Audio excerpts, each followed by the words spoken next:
স্ত্রীকে বলবেন তুমি আমার সব, তুমি আমার কৈতরী, তুমি আমার টুনটুনি, তুমি আমার ময়না পাখি, তুমি আমার সোনা পাখি। ওই যে কয় কলিজা, তার মানে প্র্যাকটিস চলে বাসায়। আর কি ডাকেন ভাবিরে, কি ডাকেন বলেন? জান।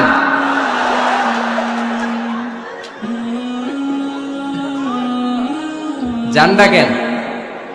আর ভাবি কি ডাকে আপনাদেরকে? বাবু।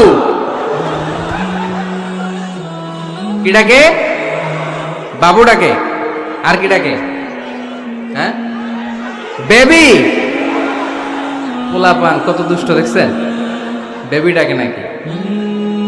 স্বামী স্ত্রীর মধ্যে এই সোহাগপূর্ণ, এই ভালোবাসাপূর্ণ এই ডাকাডাকিতে কোনো গুনাহ নাই, আছে সওয়াব।